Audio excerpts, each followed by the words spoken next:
പഴയ ചില കാര്യങ്ങളിലേക്ക് പോയാൽ ഞാൻ മനു പിള്ളയായിട്ടുള്ള അഭിമുഖത്തിൽ താങ്കൾ പറഞ്ഞൊരു കാര്യം ഞാൻ പ്രത്യേകമായിട്ട് ശ്രദ്ധിച്ചു. അതായത് ചെറിയ പ്രായത്തിൽ യഥാർത്ഥത്തിൽ ഇവിടെ തൊട്ടടുത്തുള്ള ലൈബ്രറിയിൽ പോലും കയറിയിട്ടുണ്ടായില്ല. 10-22 വയസ്സിൽ 22ാമത്തെ വയസ്സിലോ മറ്റോ വിദേശത്തേക്ക് പോയപ്പോൾ അവിടെയുള്ള ജീവിതം തന്ന അനാഥത്വം വായിച്ച് മറികടക്കായിരുന്നു. ഇവിടെ ലൈബ്രറിയിലൊന്നും പോയിട്ടില്ല എന്ന് തന്നെ വല്ലാതെ അത്ഭുതപ്പെടുത്തി. കാര്യം നമ്മുടെയൊക്കെ ഒരു കേരളത്തിലെ ഒരു സാധാരണ ചെറുപ്പക്കാരൻ്റെ ജീവിതം അത്യാവശ്യം എഴുതൊക്കെ പിന്നീട് ഉണ്ടാകുന്ന ഒരാളുടെ ജീവിതം ലൈബ്രറിയിൽ നിന്നാണ് തുടങ്ങുന്നത്. അതെന്തുകൊണ്ട് അങ്ങനെ ഇല്ലാതെ പോയത്? അല്ല, ഞാൻ അന്ന് കാലത്ത് ഭയങ്കര ക്രിക്കറ്റ് കളി ഭ്രാന്തനായിരുന്നു. ലൈബ്രറിയും പുസ്തകമൊന്നും നമ്മളെ ബാധിക്കുന്ന കാര്യമായി കരുതിയിട്ടേ ആ ഇല്ല. ഏരിയയിലേക്ക് പോയില്ല. അതല്ല, ആ ഏരിയയിലേക്ക് പോയിട്ടേ ഇല്ല. അപ്പോൾ നമ്മുടെ കൂടെ വായിക്കുന്ന ആൾക്കാരുണ്ട്, അവർ കവിത ചൊല്ലുന്നുണ്ട്, ബാലചന്ദ്രൻ ചുള്ളിക്കാടിൻ്റെ കവിത ചൊല്ലുന്നു, അല്ലെങ്കിൽ കുരീപ്പുഴ ശ്രീകുമാറിൻ്റെ കവിത ചൊല്ലുന്നു, ആനന്ദിനെക്കുറിച്ച് ചർച്ച ചെയ്യുന്നു. ഇതൊക്കെ ആരാണെന്നൊക്കെ വിചാരിച്ച് നമ്മളടുത്ത് നിന്നിട്ടുള്ളതല്ലാതെ നമ്മളതിനെക്കുറിച്ച് ഗൗരവമായി ചിന്തിച്ചിട്ടില്ല എന്നുള്ളതാണ് ഈ പറഞ്ഞതുപോലെ. പക്ഷേ ഇത്തരം സുഹൃത്തുക്കളുടെ ചില സംസാരങ്ങളോ ഒക്കെ നമ്മളുടെ ബോധമണ്ഡലത്തിൽ എവിടെയോ കിടന്നുകൊണ്ടായിരിക്കും പിന്നീട് ഗൾഫിൽ പോയപ്പം പുസ്തകങ്ങളിലൂടെ ഒരു പരീക്ഷണം നടത്തി നോക്കാമെന്ന് തീരുമാനിക്കുന്നു. വായന എന്ന് പറയുന്ന ഒരു പരീക്ഷണത്തിലേക്ക് പോകുന്നതെന്ന് എനിക്ക് തോന്നുന്നു. അന്ന് ഞാൻ ഒരു സാധാരണ ചെറുപ്പക്കാരൻ മാത്രമായിരുന്നു. ക്രിക്കറ്റ് കളിയിൽ എങ്ങനെയെങ്കിലും രക്ഷപ്പെടണമെന്ന് ആഗ്രഹിച്ചൊക്കെ നടന്നതാണ്. ഏറെ കാലം കഴിഞ്ഞപ്പോൾ മനസ്സിലായി ക്രിക്കറ്റ് കളിയൊന്നും പറ്റില്ല എന്ന്. എഴുത്തുകാരെന്ന പരിപാടിയൊന്നും ഇല്ല ഇല്ല ഇല്ല ഇല്ല എഴുത്തെന്ന് പറയുന്ന ഒരു സ്വപ്നമേ ഇല്ല. അതൊക്കെ വളരെ ഗൗരവമായി ഇപ്പം നമ്മുടെ നാട്ടിൽ ഏറ്റവും നന്നായി വായിക്കുമായിരുന്ന, അല്ലെങ്കിൽ അന്ന് സാഹിത്യകാലം എന്ന് പറഞ്ഞ് നമ്മൾ അറിയുന്ന രണ്ട് പേരെന്ന് പറയുന്നത്, ഒന്ന് കെ ശ്രീകുമാർ എന്ന് പറയുന്ന നിരൂപകനും പ്രദീപ് പനങ്ങാട് എന്ന് പറയുന്ന പത്രപ്രവർത്തകരും. അവർ രണ്ടുപേരുമായിരുന്നു നമ്മുടെ നാടിൻ്റെ പ്രതികളുടെ. അപ്പോൾ അവരെയൊക്കെ വളരെ എവിടെയോ അകലെയുള്ള വ്യക്തികളായിട്ടാണ് നമ്മൾ കണ്ടത്. ഒരിക്കലൊന്നും മിണ്ടാൻ പോലും നമുക്ക് സാധ്യതയുള്ള ആൾക്കാരായി തോന്നിയിട്ടില്ല. നമ്മുടെ ഏരിയ അല്ല. ഗൾഫ് പോയപ്പോൾ പക്ഷേ പിന്നെ വല്ലാതെ വായിച്ചെന്ന് പറഞ്ഞാൽ ഈ 8 മണിക്കൂർ ജോലി കഴിഞ്ഞ് 16 മണിക്കൂർ എന്ത് ചെയ്യും എന്നുള്ളൊരു അന്വേഷണത്തിലാണ്. അന്ന് കുറേ സിനിമ കാണാനുള്ള ശ്രമം നടത്തും. ഈ VCP ഒക്കെ എടുത്തുകൊണ്ടുവന്ന് ഫോൺ ഉണ്ടായിരുന്നെങ്കിൽ ഇല്ലായിരുന്നു, അതിൻ്റെ അഡിക്റ്റായി പോകുമായിരുന്നു. പക്ഷേ പുസ്തകം വായിച്ചു തുടങ്ങിയപ്പോൾ ഭയങ്കരമായി നമ്മളോട് റിലേറ്റ് ചെയ്യപ്പെടുന്നതായി നമുക്ക് തോന്നി. ഇത് നമ്മുടെ ഏരിയയാണ്, ഇത് നമ്മളോട് കമ്മ്യൂണിക്കേറ്റ് ചെയ്യുന്നുണ്ട്. നമ്മൾ എവിടെയൊക്കെയോ ശൂന്യമായ കുറേ ഇടങ്ങൾ നമ്മുടെ ചിന്തയിലുണ്ടായിരുന്നു. ആ ശൂന്യമായ ഇടങ്ങളെയൊക്കെ ഓരോന്നായി പൂരിപ്പിക്കപ്പെടുന്നു എന്നുള്ള ഒരു വലിയ തോന്നൽ. അത് ദാർശനിക ചിന്ത. ഇതിപ്പോൾ ഞാൻ ഓഷോയുടെയും ജിദ്ദുവിൻ്റെയും യതിയുടെയും പുസ്തകങ്ങളൊക്കെ ആർത്തിയോടുകൂടി വായിക്കുന്ന ഒരാളായിരുന്നു. അല്ലെങ്കിൽ KP അപ്പനെയും ആഷാ മേനോനെയും വി രാജകൃഷ്ണനെയും ഒക്കെ നിരൂപകരെ അത്തരത്തിൽ വായിക്കുകയും ഒക്കെ ചെയ്യുന്ന ആളാണ്. അങ്ങനെ വ്യത്യസ്തമായ പുസ്തകങ്ങളിലൂടെയൊക്കെ കടന്നു പോയപ്പോഴാണ് നമ്മളുടെ ശൂന്യമായ ഇടങ്ങൾ, ഇപ്പം നമ്മൾ ചിന്തിച്ചിരുന്ന, നമ്മൾ ആലോചിച്ചിരുന്ന, നമുക്ക് ഉത്തരം കിട്ടാതിരുന്ന ഒത്തിരി ഇടങ്ങളെ പൂരിപ്പിക്കുന്നതായി മനസ്സിലായത്. അവിടെ നിന്നാണ് വായന ഒരു പ്രധാനപ്പെട്ട കാര്യമാണ്. അതുപോലെ തന്നെയാണ് ക്ലാസിക് പുസ്തകങ്ങളുടെ ഒരു വായന. ഇപ്പം വാർ ആൻഡ് പീസൊക്കെ വായിച്ചിട്ട് നമ്മൾ അത്ഭുതപ്പെട്ടിരുന്ന, അല്ലെങ്കിൽ ക്രൈം ആൻഡ് പണിഷ്മെൻറ്റ് വായിച്ചിട്ട് എന്താണ് സാഹിത്യം അല്ലെങ്കിൽ എന്താണ് ജീവിതം എന്നതിനെ സംബന്ധിച്ച് വലിയ ഒരു ഉത്തരം നമുക്ക് കിട്ടുകയാണ്. അല്ലെങ്കിൽ ഞാൻ ഏറ്റവും ഇഷ്ടപ്പെടുന്ന പുസ്തകം റൊമെയിൻ റോളൻ്റെ ജീൻ ക്രിസ്റ്റഫ് എന്ന് പറയുന്ന നോവലാണ്. അത് നമുക്ക് തന്ന ഒരു വലിയ ഉണർവുണ്ട്, അല്ലെങ്കിൽ ബലമുണ്ട്. ജീവിതം എന്ന് പറയുന്നത് വിജയികളുടെ മാത്രമല്ല പരാജിതരുടെയും കൂടിയാണെന്നും, എല്ലാ വിജയികളുടെയും ജീവിതത്തിൽ ഇങ്ങനെ സംഘർഷഭരിതമായ നഷ്ടപ്പെടലുകളുണ്ടായ ദുഃഖത്തിൻ്റേതായ ഇടങ്ങളുണ്ട് എന്നൊക്കെ നമ്മളെ ആ ഒരു 20കളിൽ പറഞ്ഞു മനസ്സിലാക്കി തരുന്നതോടുകൂടി നമുക്കുണ്ടാവുന്ന ഒരു ബലമുണ്ട്. അതാണ് നമ്മളെ സാഹിത്യത്തോട് കൂടുതൽ അടുപ്പിക്കുന്നത്. ഈ അന്നൊക്കെ വായിച്ച പുസ്തകങ്ങളിൽ, ടോട്ടലായിട്ട് വായിച്ച പുസ്തകങ്ങളിൽ ഒരു 3 പുസ്തകം ഏറ്റവും പ്രധാനപ്പെട്ടതെന്ന് പറഞ്ഞാൽ പെട്ടെന്ന് മനസ്സിൽ വരിക എന്താ? അന്ന് വായിച്ച പുസ്തകങ്ങൾ ഞാൻ പറഞ്ഞല്ലോ, ജീൻ ക്രിസ്റ്റഫാണ് അതിൻ്റെ ഒന്നാമത്തെ പുസ്തകം. രണ്ടാമത്തെ പുസ്തകം എന്ന് പറയുന്നത് കസൻ സാക്കിസിൻ്റെ അന്ത്യപ്രലോഭനങ്ങളാണ്. അതെന്നെ വല്ലാതെ മാറി. കാരണം ക്രിസ്തീയ പശ്ചാത്തലത്തിൽ ജീവിച്ചു വളർന്ന ഒരാൾ, ക്രിസ്തുവിനെ എല്ലാ കാലത്തും ഇഷ്ടപ്പെടുന്ന ഒരാളുടെ വളരെ വ്യത്യസ്തമായ ഒരു അനുഭവമാണ് ലാസ്റ്റ് ടെംപ്ടേഷൻ ഓഫ് ക്രൈസ്റ്റ് എന്ന് പറയുന്ന നോവൽ നമുക്ക് പകർന്നു നൽകുന്നത്. മൂന്നാമത്തെ പുസ്തകം സ്വാഭാവികമായിട്ടും ക്രൈം ആൻഡ് പണിഷ്മെൻ്റ് ആയിരിക്കും. വളരെ വലിയ പുസ്തകങ്ങൾ തന്നെയാണ്. മലയാളത്തിൽ പിന്നെ അരിച്ചു പെറുക്കി വായിച്ചിട്ടുണ്ടെന്ന് തന്നെ പറയാം. സ്വാഭാവികമായിട്ടും എനിക്ക് ഭയങ്കര ഇഷ്ടം ആനന്ദിനെ ആയിരുന്നു എന്നുള്ളതാണ്. ആനന്ദിനെ ഭയങ്കര ഇഷ്ടമായിരുന്നു. KP നിർമ്മൽകുമാറിനെ എനിക്ക് ഭയങ്കര ഇഷ്ടമായിരുന്നു. മേതിലിനെ ഭയങ്കരമായി ഇഷ്ടമായിരുന്നു. എൻ്റെ എഴുത്ത് ശൈലിക്ക് ഇവരുമായിട്ടൊന്നും യാതൊരു ബന്ധമില്ലെങ്കിൽ പോലും വായനയിൽ എനിക്ക് ഇവരെയൊക്കെ ഭയങ്കര ഇഷ്ടമായിരുന്നു. വേറിട്ട് നിൽക്കുന്ന ആളുകളാണ്. അതെ അതെ അതെ അതെ. ഈ ചെറുപ്പകാലത്ത് വായിക്കുകയും മറ്റും ചെയ്തിട്ടില്ലെങ്കിലും എനിക്ക് തോന്നുന്നു ഈ ബൈബിൾ വീട്ടിലെ ഒരു സാഹചര്യം, ഇപ്പോൾ ഈ അഭിഷേകനൊക്കെ അല്ലെങ്കിൽ അത്തരം കഥാപശ്ചാത്തലങ്ങളൊക്കെ കാണുമ്പോൾ ഒരു ബിബ്ലിക്കൽ പരിസരത്ത് വളർന്ന, അല്ലെങ്കിൽ ഒരു ക്രിസ്ത്യൻ പശ്ചാത്തലത്തിൽ വളർന്നതിൻ്റെ സ്വാധീനം, അതിനൊരു സാഹിത്യധാര കൂടെ ഉണ്ടല്ലോ, അതുണ്ടായി എന്ന് പറഞ്ഞാൽ അങ്ങനെ ഉണ്ടായിട്ടുണ്ടാകുമോ? തീർച്ചയായിട്ടും. അത് മാത്രമല്ല, എൻ്റെ മദറിൻ്റെ ഫാദർ നന്നായി വായിക്കുന്ന ആളായിരുന്നു. പുള്ളി സ്വന്തമായിട്ട് ആയുർവേദമൊക്കെ പഠിച്ച് കണ്ണ് ചികിത്സയൊക്കെ നടത്തുന്ന ആളായിരുന്നു. പുള്ളിയുടെ ഈ ധാരാളം പുസ്തകങ്ങൾ ഞാൻ കണ്ടിട്ടുണ്ട്. അന്ന് ഈ പറഞ്ഞ പോലെ പുസ്തകം അവിടെ ഉണ്ടായിട്ട് പോലും ആ പുസ്തകത്തോട് മമതയില്ലാത്ത ആളായിരുന്നു ഞാൻ എന്നുള്ളത്. തൊട്ട് നോക്കിയിട്ടില്ല. എൻ്റെ അമ്മയുടെ അമ്മ നന്നായിട്ട് വായിക്കുമായിരുന്നു. അത് ഈ എന്താണ് മനോരമ, മംഗളം പോലെയുള്ള സാധാ വീക്കിലികളൊക്കെ ആണെങ്കിൽ പോലും രാത്രി വിളക്കുവട്ടത്തിലിരുന്ന് വായിക്കുന്നത് ഞാൻ കണ്ടിട്ടുണ്ട്. അമ്മയുടെ അമ്മ ആ പ്രായത്തിൽ വായിക്കുന്നത് ഞാൻ നന്നായിട്ട് ശ്രദ്ധിച്ചിട്ടുണ്ട്. ഒരു തലമുറക്ക് അപ്പുറത്തൊക്കെ അതൊരു അസാധാരണ കാര്യമാണ്. കാരണം അവർ ആ തലമുറയിലൊന്നും ആരും വായിക്കാത്തടത്ത് ഇവർ രണ്ടുപേരും നന്നായി വായിക്കുന്നത് ഞാൻ കണ്ടിട്ടുണ്ട്. അപ്പോൾ അതിൻ്റെ സ്വാധീനം സ്വാഭാവികമായിട്ടുണ്ട്. പിന്നെ പറഞ്ഞതുപോലെ ഏതൊരു മനുഷ്യൻ്റെയും ബാല്യത്തിലെയും കൗമാരത്തിലെയും അനുഭവങ്ങളാണ് പിൽക്കാലത്ത് അവൻ്റെ ബലം എന്ന് പറയുന്നത്. അവൻ്റെ ഭാഷയും അതാണ് എന്നുള്ളതാണ്. എത്രയൊക്കെ പറഞ്ഞാലും നമ്മളെ അത് സ്വാധീനിക്കുന്നുണ്ട്. ഈ എൻ്റെ ഫാദറിൻ്റെ കുടുംബം അല്ലെങ്കിൽ ഞങ്ങളുടെ വീട് എന്ന് പറയുന്നത് ഈ സഭയുമായിട്ടും ഒക്കെ ചേർന്ന് നിന്ന് നിൽക്കുകയും അതിൻ്റെ ഗുസ്തികളിലൊക്കെ പങ്കെടുക്കുകയും പള്ളിയിൽ പ്രധാനപ്പെട്ട ആളായി നിൽക്കുകയും വാതലിൻ്റെ കമ്മ്യൂണിസ്റ്റ് വർഷങ്ങളൊക്കെ അങ്ങനെ വരുന്ന നോവലുകളാണ്. അപ്പോൾ സ്വാഭാവികമായിട്ടും പള്ളിയോട് ബന്ധം, ബൈബിളുമായിട്ട് ബന്ധം, നിരന്തരമായി ബൈബിൾ വായിക്കുക എന്ന് പറയുന്നൊരു കാര്യം ഇതൊക്കെ ഉണ്ടായിട്ടുണ്ട്. അതൊക്കെ അടിസ്ഥാനപരമായി നമുക്ക് മൂലധനങ്ങളായിരുന്നു എന്നുള്ളതാണ് പിൽക്കാലത്ത് നമ്മൾ തിരിച്ചറിയുന്നത്. അതൊക്കെ നമ്മൾ പിന്നെയാണ് മനസ്സിലാവുന്നത് ഇതൊക്കെ ഉണ്ടായിരുന്നു, നമ്മുടെ ഉള്ളിലുണ്ടായിരുന്നു എന്നുള്ളത്. ഈ ദേശത്തിൻ്റെ തന്നെ ഭാഷ, ഇപ്പോൾ ഈ മാന്ത്രിലൊക്കെ എഴുതുമ്പോൾ എന്നോട് പലരും പിന്നെ അതിൻ്റെ അകത്തെ ഭാഷ സൂക്ഷ്മമായിട്ട് പരിശോധിച്ചിട്ട് എന്നോട് ചോദിച്ചിട്ടുണ്ട് എങ്ങനെയാണ് ഈ നാടൻ വാക്കുകൾ പലതും കിട്ടിയിട്ടുള്ളത് എന്ന്. അതൊന്നും ഞാൻ അന്വേഷിച്ച് കണ്ടതല്ല. എൻ്റെ ഉള്ളിൽ എവിടെ ഉള്ളത് ഞാൻ അറിയാതെ എഴുതിപ്പോയതാണ്. നമ്മുടെ ദേശത്തിൻ്റെ കഥ എഴുതുമ്പോൾ അറിയാതെ നമ്മുടെ ഉള്ളിൽ നിന്ന് വന്നിട്ടുള്ള ഭാഷകളാണ്, വാക്കുകളാണ് എന്നുള്ളതാണ്. അത് സ്വാഭാവികമായിട്ട് സ്വാധീനിച്ചിട്ടുണ്ട് എന്ന കാര്യത്തിൽ യാതൊരു സംശയവുമില്ല. ഈ എഴുത്തിൻ്റെ ഒരു രീതി എന്ന് വെച്ചാൽ നേരത്തെ ഫിക്സ് ചെയ്ത് വെച്ചിരിക്കുന്ന, മനസ്സിൽ വെച്ചിരിക്കുന്ന കാര്യങ്ങൾ പകർത്തുകയാണോ ചെയ്യുക, അല്ലെങ്കിൽ എഴുതുമ്പോൾ തന്നെ ഇതുപോലെ നമ്മൾ തന്നെ അറിയാതിരുന്ന കാര്യങ്ങൾ? രണ്ടും ഒരേപോലെ ഉണ്ട്. ഒന്ന്, ഞാൻ ഇപ്പോൾ ഒരു നോവൽ എഴുതുന്നത്, ഒന്ന് നമ്മളൊരു ബേസിക്കലി അതിൻ്റെ ഒരു ആശയം നമ്മുടെ മനസ്സിലേക്ക് വരുന്നു, ഒരു ത്രെഡ് വരുന്നു. പിന്നെ ആ ത്രെഡിന് എത്രത്തോളം വളരാനുള്ള കഴിവുണ്ട് എന്നുള്ള ആലോചനയാണ്. ചിലപ്പോൾ ആ ത്രെഡിന് ഒരു ചെറുകഥയാവാനുള്ള കഴിവേ ഉണ്ടാവുള്ളൂ. ചിലപ്പോൾ ഒരു ലേഖനമായി എഴുതി അവസാനിപ്പിക്കേണ്ടതായിരിക്കും. പക്ഷേ ചിലത് കാണുമ്പോൾ നമുക്ക് തോന്നും ഇതിൻ്റെ അപ്പുറത്തും ഇപ്പുറത്തും ധാരാളം കാര്യങ്ങൾ ചേർത്ത് ഇതിനെ ഒരു വലിയ നോവലായി വികസിപ്പിക്കാനുള്ള ഒരു സാധ്യതയുണ്ടാവും. അത് ഒരു പക്ഷേ നമ്മുടെ എഴുത്ത് ശീലത്തിൽ നിന്നും വായനാശീലത്തിൽ നിന്നും ഉരുത്തിരിഞ്ഞു വരുന്ന സർഗാത്മകമായ ഒരു ജൈവികമായ കഴിവാണ് എന്നുള്ളതാണ് ഞാൻ കരുതുന്നത്. ആ ഇത് കിട്ടിക്കഴിഞ്ഞാൽ പിന്നെ അടുത്ത ഒരു ഘട്ടമെന്ന് പറയുന്നത് അതിനെ സംബന്ധിച്ചുള്ള കാര്യങ്ങൾ അന്വേഷിച്ച് പോകുക എന്നുള്ളതാണ്. അത് ചിലപ്പം പുസ്തകങ്ങൾ വായിക്കുകയാവാം, രേഖകൾ അന്വേഷിക്കുകയാവാം, മനുഷ്യരെ കണ്ടുമുട്ടലാവാം. അങ്ങനെ ധാരാളം കാര്യങ്ങളിൽ പോയി സമ്പാദിക്കുന്ന കാര്യങ്ങളെല്ലാം ഒരു ഡയറിയിൽ ഇങ്ങനെ കുറിച്ചിട്ടുകൊണ്ടേയിരിക്കും. അതിന് ലക്കും ലഗാനും ഇല്ല, ഒന്നുമില്ല, ഏതാണ് എന്താണെന്നൊന്നും അറിയില്ല. അതിങ്ങനെ ചിലപ്പം 4-5 ഡയറി നിറച്ച് സാധനങ്ങൾ കാണും. അടുത്ത ഒരു ഘട്ട ആലോചന എന്ന് പറയുന്നത് ഇതിനെ എങ്ങനെ ചേർത്ത് വെക്കാം എന്നുള്ളതാണ്. ആ അധ്യായങ്ങളായി ചേർത്ത് വെക്കുക. ഈ കുറിച്ചിട്ട പലതിനെയും ഡെവലപ്പ് ചെയ്ത് അധ്യായങ്ങളാക്കുക, അല്ലെങ്കിൽ അതിനെ പല കുറിപ്പുകളും ചിലപ്പം ചേർന്നിരിക്കുന്നതായിരിക്കും, അതിനെ ഒന്നിപ്പിക്കുക. ഇങ്ങനെ കുറേ അധ്യായങ്ങളാക്കി മാറ്റുക എന്നുള്ളതാണ്. അടുത്ത ഒരു ഘട്ടത്തിലാണ് ഇതിൻ്റെ രൂപം എങ്ങനെയാവണം എന്നും ഈ അധ്യായങ്ങൾ എവിടെയൊക്കെ അടുക്കണമെന്നും എന്തായിരിക്കണം അതിൻ്റെ യാത്രാരീതി എന്നും സ്വീകരിക്കുക. അങ്ങനെ ഒരു 5, 6, 7 ഘട്ടത്തിലൂടെയാണ് ഞാനൊരു നോവൽ എഴുതുന്നത്. അതുകൊണ്ട് ഒരു നോവലും ഒന്നാമത്തെ അധ്യായം മുതൽ ഇങ്ങനെ എഴുതിപ്പോയതല്ല. അങ്ങനെ ഒരു സാധ്യതയെ എന്നെ ജീവിതത്തിലില്ല. പലരും ഈ വീക്കിലികളിലൊക്കെ സീരിയസ് ആയിട്ട് കൊടുക്കുമ്പോൾ എഴുതി കൊടുക്കുന്നതായിട്ട് പറയാറുണ്ട്. എന്നെക്കൊണ്ടൊന്നും അത് സാധ്യമേ അല്ല. അപ്പോൾ ഇടയിലുള്ള അധ്യായങ്ങളാണോ ആദ്യം എഴുതുന്നത്? എപ്പോഴെങ്കിലും ഒക്കെ ആയിരിക്കും. ഞാൻ ആടുജീവിതത്തിൻ്റെ അവസാന അധ്യായമാണ് ആദ്യം എഴുതിയതെന്ന് പറഞ്ഞാൽ നിങ്ങൾ വിശ്വസിക്കുകയില്ല. അതാണ് അവസാനത്തെ അധ്യായമാണ്. ഈ ആടുകൾ വന്ന് നിൽക്കുന്ന എയർപോർട്ടിലെ കാഴ്ചകളിലാണ് ഞാൻ ആദ്യം എഴുതി തുടങ്ങുന്നത്. പിന്നീടാണ് അതിന് മുമ്പുള്ള അധ്യായങ്ങൾ ഓരോന്നും എഴുതുന്നത് എന്നുള്ളതാണ്. അപ്പോൾ അങ്ങനെ വളരെ വ്യത്യസ്തമായി നമ്മുടെ മനസ്സിൽ കിടക്കുന്ന സാധനത്തെ പതിയെ ഇറക്കി വെക്കുന്ന ഒരു പ്രക്രിയയാണ്. അതിൽ ഈ ആദ്യത്തെ ഡയറി എഴുത്ത് കഴിഞ്ഞാൽ ബാക്കി മുഴുവൻ ഞാൻ ലാപ്ടോപ്പിൽ, കമ്പ്യൂട്ടറിലാണ് ചെയ്യുന്നത്. ആദ്യത്തെ നോട്ട് തന്നെയാണ്. അത് മാത്രം. കാരണം നമ്മൾ ചിലപ്പം ബസ്സിൽ യാത്ര ചെയ്യുമ്പോഴായിരിക്കും നമുക്കൊരാശയം കിട്ടുന്നത്. അതൊക്കെ കുറിപ്പെഴുതി പോക്കറ്റിലിടും, അല്ലെങ്കിൽ ഇപ്പം മൊബൈലിൽ ടൈപ്പ് ചെയ്ത് സൂക്ഷിക്കും. അത് കൊണ്ടുവന്ന് ഡയറിയിൽ എഴുതിയിട്ടിട്ട് ആ ഡയറി നോക്കിയിട്ടാണ് നമ്മൾ ഇതിലേക്ക് പോകുന്നത്. അതിനുശേഷം കംപ്ലീറ്റ് ആയിട്ട്, കാരണം തിരുത്തി എഴുത്തിൻ്റെ വലിയ സാധ്യതകളാണല്ലോ ലാപ്ടോപ്പും ഈ എഴുത്ത് എന്ന് പറയുന്ന സാധനം. ഈസിയാണ്. നമ്മൾ ചാപ്റ്ററുകൾ അങ്ങോട്ടും ഇങ്ങോട്ടും മാറ്റി മറിച്ചിട്ട് നോക്കാം. അത് ശരിയായില്ലെങ്കിൽ തിരിച്ചു കൊണ്ടുപോകാം.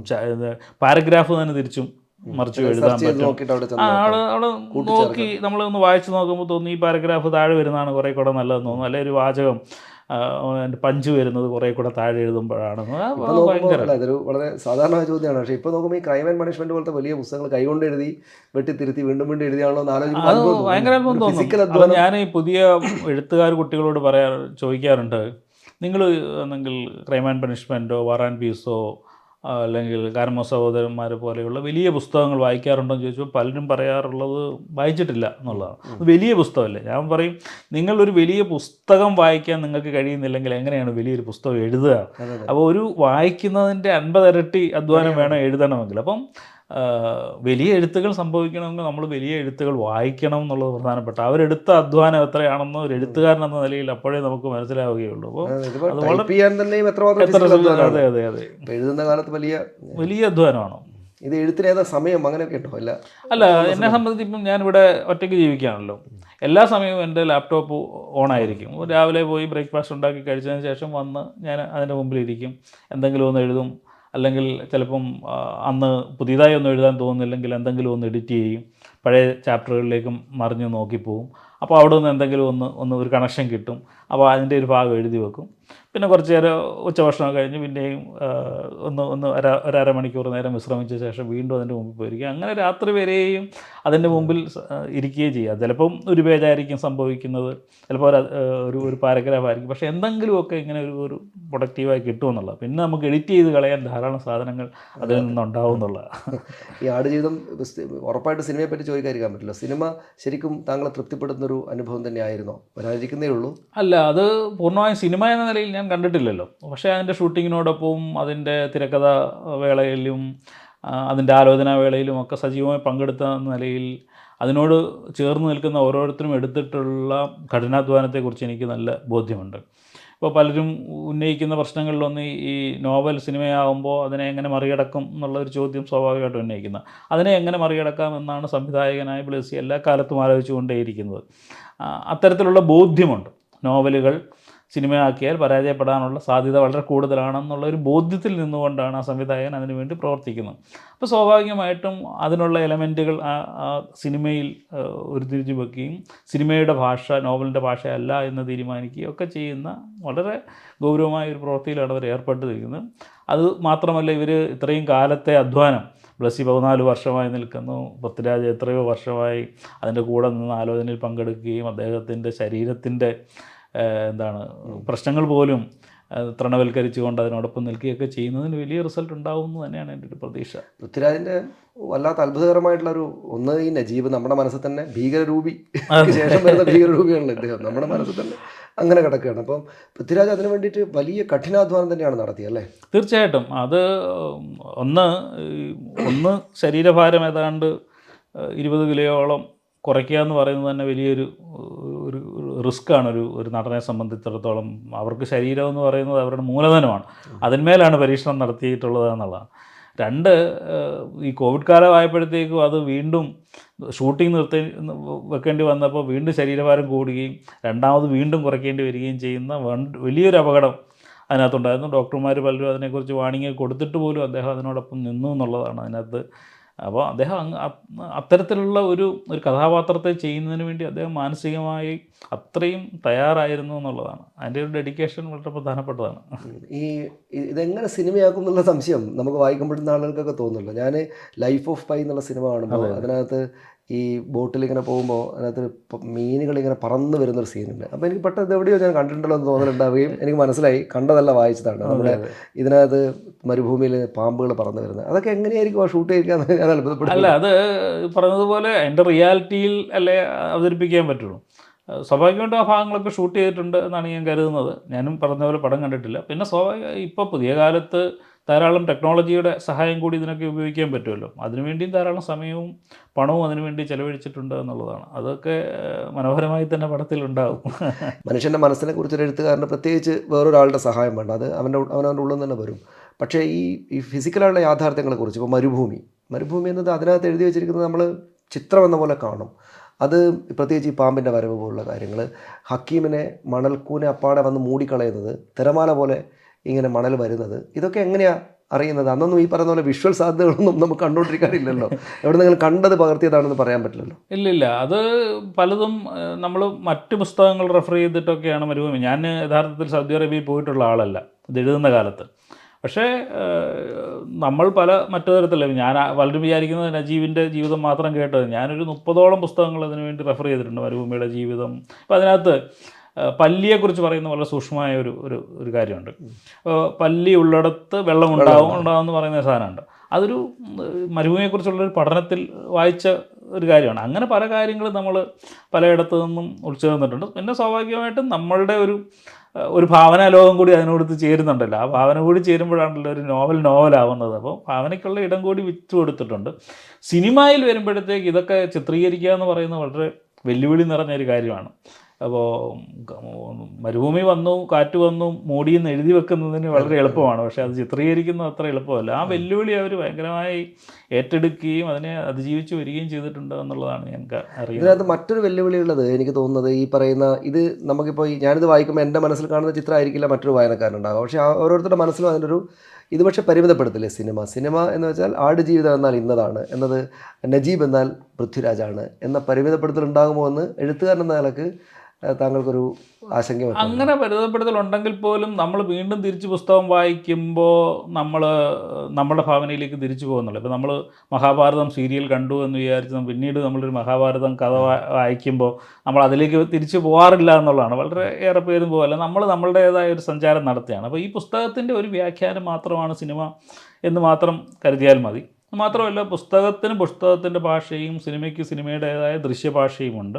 ഇത് രണ്ടാണെന്ന് അറിയിക്കാനുള്ള ശ്രമം ഒരുപക്ഷെ സിനിമയുടെ തുടക്കത്തിൽ മുതലേ ഉണ്ടാവും എന്നാണ് ഞാൻ കരുതുന്നത്. ഈ നോവലിനെ പിന്തുടരാതെ സിനിമയെ പിന്തുടരേണ്ട വിധത്തിലേക്ക് പോകും എന്ന് പറയുന്നത്. അതുകൊണ്ട് പുസ്തകം എങ്ങനെ നിലനിൽക്കുന്നു എന്നുള്ളതൊന്നും ഞാനൊരു ആദിയായി കരുതുന്നില്ല. നമ്മൾ ഇതുവരെ നിന്നെങ്കിൽ ഇനിയും നിന്നോളും. അതെ ഇത്രയും കാലം ഇനിയും നിന്നോളും എന്ന് തന്നെയാണ് എൻ്റെ പ്രതീക്ഷ. ഈ മലയാളത്തിലെ ഏറ്റവും പ്രശസ്തമായിട്ടുള്ള സാഹിത്യകൃതികൾ പലതും സിനിമയാകാതെ ആക്കണമെന്ന് പലരും ആഗ്രഹിച്ചെങ്കിലും പോയിട്ടുണ്ട്. രണ്ടാം മൂഴമായിട്ടില്ല ഇതുവരെ, ഖസാക്കിൻ്റെ ഇതിഹാസം, മയ്യഴിപ്പുഴയുടെ തീരങ്ങളിൽ. നമ്മുടെ ഓർമ്മയിലുള്ള മലയാളം സാഹിത്യം എന്ന് പറയുമ്പോൾ നമ്മുടെ മനസ്സിലേക്ക് വരുന്ന വലിയ ടവറിങ് സാഹിത്യം കൃതികൾ സിനിമകളായിട്ടില്ല.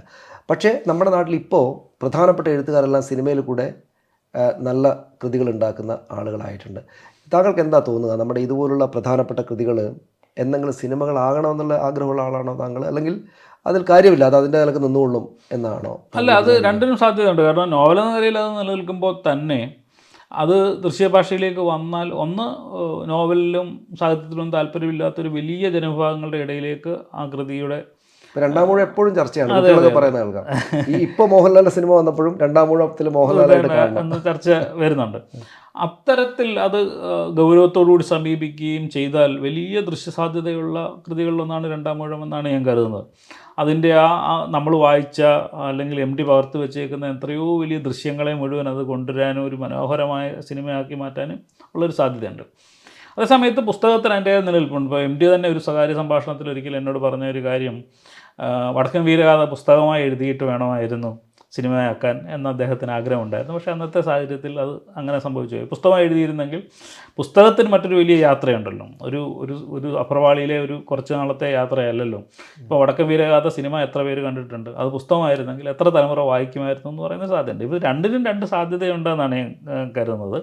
അപ്പോൾ സിനിമയാവുന്നത് നല്ലത് തന്നെയാണെന്ന് ഞാൻ കരുതുന്നത്. ഒരു വലിയ കൂട്ടം കലാകാരന്മാരുടെ, ഇപ്പം നമ്മുടെ വായനയും എഴുത്തുമൊക്കെ ഒറ്റയാൾ ഭാവനകളാണ് എങ്കിൽ സിനിമ എന്ന് പറയുന്നത് കളക്റ്റീവ് ക്രിയേറ്റിവിറ്റിയുടെ ഒരു ഏരിയയാണ്.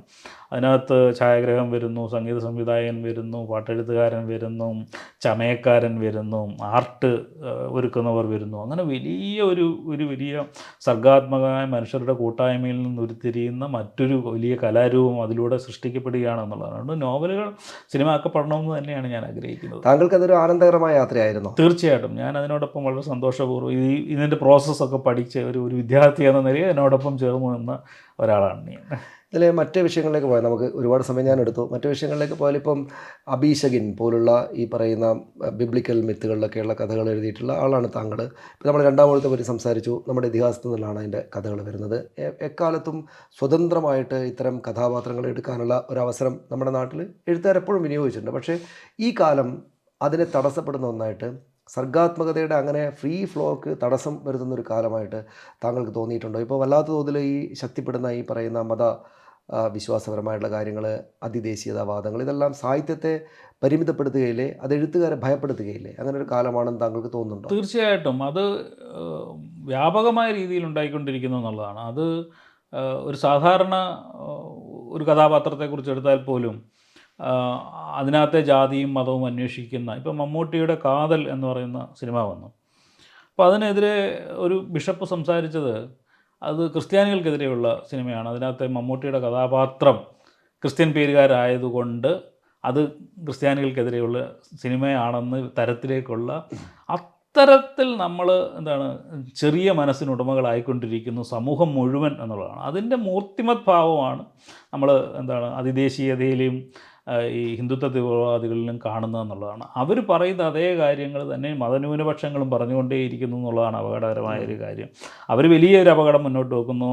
മഹാഭാരതത്തെക്കുറിച്ച്, രാമായണത്തെക്കുറിച്ച് ഒരു കഥ എഴുതിയാലോ ഒരു സിനിമ ഉണ്ടാക്കിയാലോ ഉടൻ തന്നെ അതിനെ എങ്ങനെ തെറ്റായി വ്യാഖ്യാനിക്കുകയോ അല്ലെങ്കിൽ അത് തങ്ങൾക്കെതിരെയാണെന്ന് ചിത്രീകരിക്കുന്നു. അതുതന്നെ ന്യൂനപക്ഷങ്ങളും ചെയ്തുകൊണ്ടിരിക്കുന്ന, അതായത് സമൂഹം മുഴുവൻ പടർന്നു പിടിച്ചിരിക്കുന്ന ഒരു വലിയ വിപത്തായി ഇത് മാറിയിട്ടുണ്ട് എന്നുള്ളതാണ്. ഒരു സിനിമ വന്നാൽ, ഒരു കഥ വന്നാൽ ഉടൻ തന്നെ അത് തങ്ങളുടെ സമൂഹത്തിനെതിരെ. ഇപ്പോൾ സേതു ഒരു കഥ എഴുതി, സേതു സാറിൻ്റെ ഒരു കഥയിൽ ഏതോ ഒരു സമൂഹത്തെക്കുറിച്ചുള്ള ഒരു ചെറിയ പരാമർശം കളിയാക്കുന്ന തരത്തിൽ ഒരു കഥാപാത്രം മറ്റൊരു കഥാപാത്രത്തോട് പറയുന്ന, അത് തങ്ങളെ ഇഴ്ത്തുന്നതാണ് എന്ന് പറഞ്ഞൊരു സമൂഹം മുന്നോട്ട് വരികയാണ്.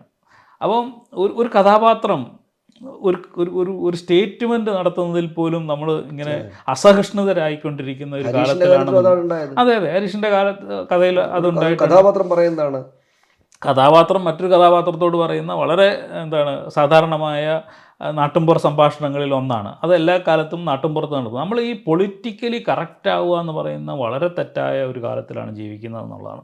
പൊളിറ്റിക്കലി കറക്റ്റ് ആവണം മനുഷ്യൻ, പക്ഷേ കഥാപാത്രങ്ങൾ പൊളിറ്റിക്കലി കറക്റ്റ് ആവാൻ പറ്റില്ല. കാരണം സമൂഹം പൊളിറ്റിക്കലി കറക്റ്റ് അല്ലാത്തത് കൊണ്ട് പൊളിറ്റിക്കലി കറക്റ്റ് അല്ലാത്ത കഥാപാത്രങ്ങൾ കഥയിലുണ്ടാവണം. ഇല്ലെങ്കിൽ ഇതൊരു രാഷ്ട്രീയ പ്രസ്താവനയായി മാറും എന്നുള്ളതാണ്. ഇത് രാഷ്ട്രീയ പ്രസ്ഥാനങ്ങൾക്കോ ജാതികൾക്കോ മതങ്ങൾക്കോ ഒന്നും മനസ്സിലാവുന്നില്ല എന്നുള്ളൊരു വലിയ അപകടകരമായ കാര്യമുണ്ട്. അതിൻ്റെ ഏറ്റവും വലിയ അപകടം ഇന്ത്യയിലെ ഭരണ പാർട്ടിയും ഹൈന്ദവ സമൂഹവും കാണിച്ചുകൊണ്ടേയിരിക്കുന്നു. അത് എല്ലാവരും കാണിക്കുന്നു എന്നുള്ളതാണ്.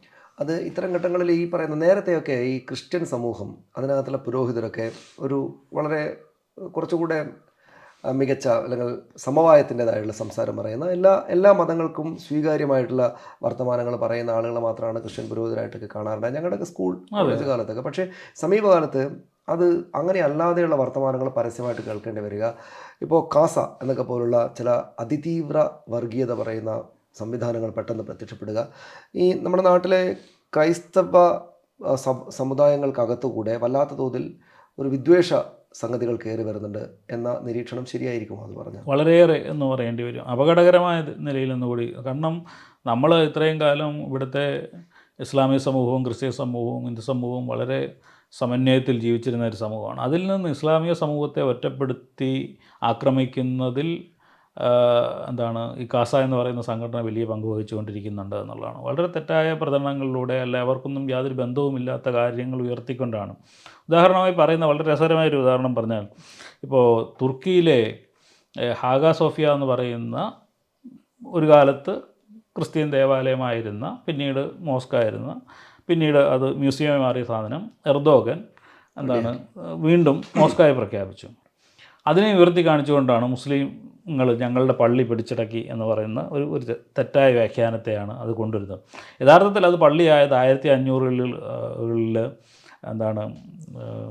ഒട്ടോമൻ സാമ്രാജ്യത്തിൻ്റെ കാലത്താണ് അത് പള്ളിയായതെന്നുള്ളത്. പിൽക്കാലത്ത് അത് മ്യൂസിയമായി പ്രഖ്യാപിച്ചു എന്നുള്ളത് ശരിയാണ്.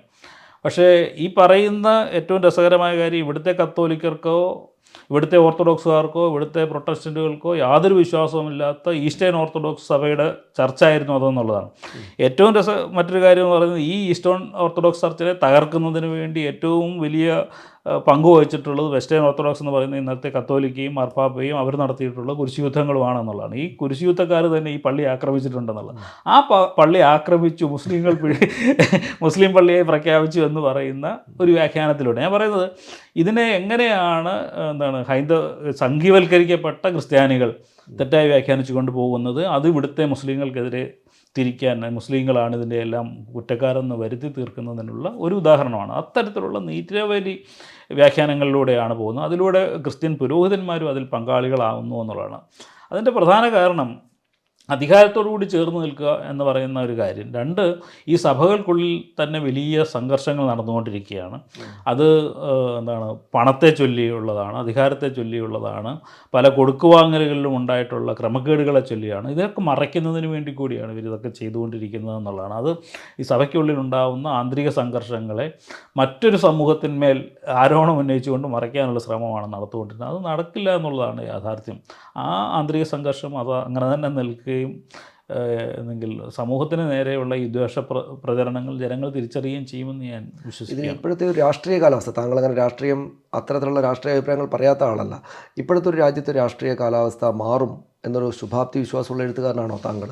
അത് നമ്മൾ എന്താണ് ഇമ്മീഡിയറ്റ്ലി ഒറ്റ ദിവസം കൊണ്ട് മാറും എന്ന് പ്രതീക്ഷിക്കുന്ന ആളല്ല ഞാൻ. കാരണം ഇവിടുത്തെ സംഘിവിശ്വാസം എന്ന് പറയുന്ന സാധനം ഓരോ മനുഷ്യ മനസ്സുകളിലും തളച്ചു വെച്ചിട്ടുള്ള വിഷം അത്ര എളുപ്പത്തിൽ ഊറിപ്പോകുന്നതല്ല. പ്രത്യേകിച്ച് കേരളത്തിൽ അതിന് സാധ്യമാവാത്തത് നമ്മൾ നിരന്തരം അതിനകത്ത് ഇടപെടുകയും ചർച്ചകൾ നടത്തുകയും ഇവർ നടത്തുന്ന വിദ്വേഷ പ്രചരണത്തെ മറികടക്കാനുള്ള ശ്രമങ്ങൾ നടത്തുകയൊക്കെ ചെയ്യുന്നുണ്ട്. പക്ഷേ നോർത്ത് ഇന്ത്യയിലൊക്കെ അത് വല്ലാതെ പടർന്നു പിടിച്ചിട്ടുണ്ട് എന്നുള്ളതാണ്. അതുകൊണ്ട് ഇപ്പം തൊട്ടടുത്ത ഒരു ഭരണത്തിൽ മോഡി പുറത്തു പോയി അടുത്ത സർക്കാർ ഭരണത്തിൽ വന്നു എന്നതുകൊണ്ട് മാറുന്നതല്ല.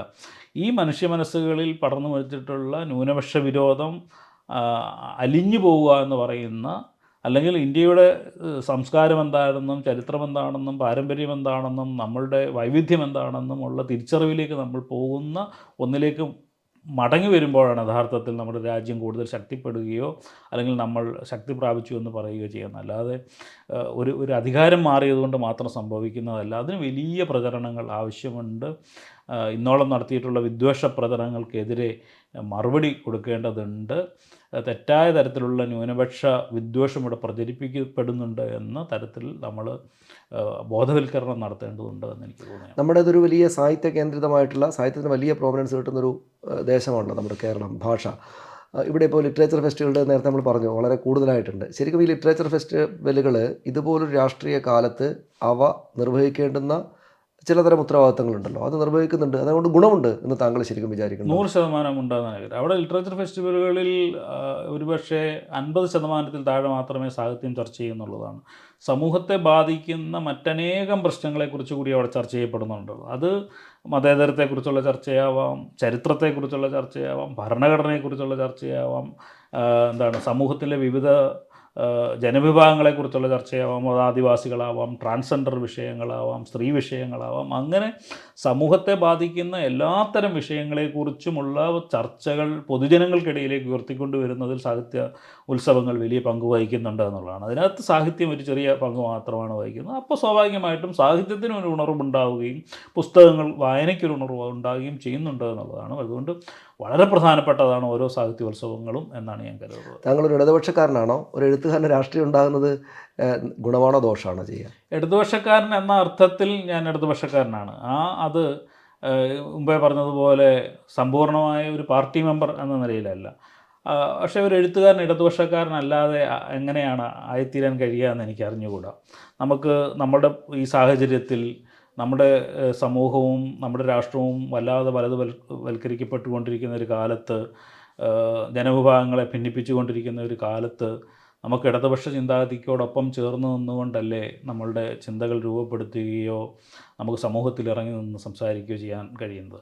അങ്ങനെ സംസാരിക്കുന്നതിൽ ഭയമുള്ള ഒരാളല്ല ഞാൻ. സമൂഹത്തിന് വേണ്ടി ഇത്തരം കാര്യങ്ങൾ എഴുത്തുകാരനായിപ്പോയി എന്ന കാരണത്താൽ സംസാരിക്കാതെ ഇരിക്കരുത് എന്നല്ല, സംസാരിക്കുക തന്നെ വേണം. അവൻ്റെ എല്ലാ സാധ്യതകളും ഉപയോഗപ്പെടുത്തി അവന് പറയാവുന്ന എല്ലാ ഇടങ്ങളിലും നമ്മുടെ രാജ്യം നേരിടാൻ പോകുന്ന അപകടത്തെക്കുറിച്ച്, വരുന്ന 20 വർഷക്കാലം എങ്ങനെയായിരിക്കും നമ്മുടെ രാജ്യം കടന്നു പോകേണ്ടത് അല്ലെങ്കിൽ കടന്നു പോകാനിടയുള്ള ഭീതികളെക്കുറിച്ച് പറയേണ്ടത് ഒരു എഴുത്തുകാരൻ്റെ ഉത്തരവാദിത്തമാണ് എന്ന് കരുതുന്ന ഒരാളാണ്. അവസാനമായിട്ട് പുതിയ നോവൽ പുതിയ നോവലിനെ കുറിച്ചുള്ള ആലോചനകൾ ഇങ്ങനെ നടക്കുന്നു, പലതരത്തിലുള്ള കുറിപ്പുകൾ ശേഖരിച്ചിരിക്കുന്നു. അതിൻ്റെ ഒരു സമ്പൂർണ്ണ രൂപത്തിലേക്ക് ആയിട്ടില്ല. ഈ പറഞ്ഞതുപോലെ ലിറ്ററേച്ചർ ഫെസ്റ്റിവലുകളും മറ്റ് യാത്രകളും ഒക്കെ ആയിട്ട് അതിങ്ങനെ പോകുന്നു. എങ്കിൽ പോലും മനസ്സിൻ്റെ ഉള്ളിലുണ്ട്.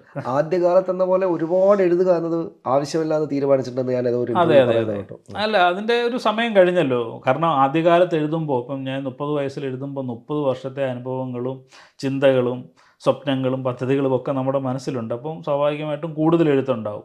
ഇനി ഓരോ കാലത്തിലും നമ്മൾ പുതിയതായി അറിവ് ആർജിക്കുകയും ചിന്തകൾ രൂപപ്പെടുത്തുകയും ദർശനങ്ങൾ ഉണ്ടാക്കുകയും ഒക്കെ ചെയ്തിട്ട് വേണം എഴുതാൻ എന്നാണ്. അതുകൊണ്ട് എഴുത്ത് കുറയ്ക്കേണ്ട ഒരു കാലമാണെന്ന് അതുകൊണ്ടാണ് പറയുന്നത്. വളരെ വളരെ നന്ദി. സന്തോഷം. Thank you.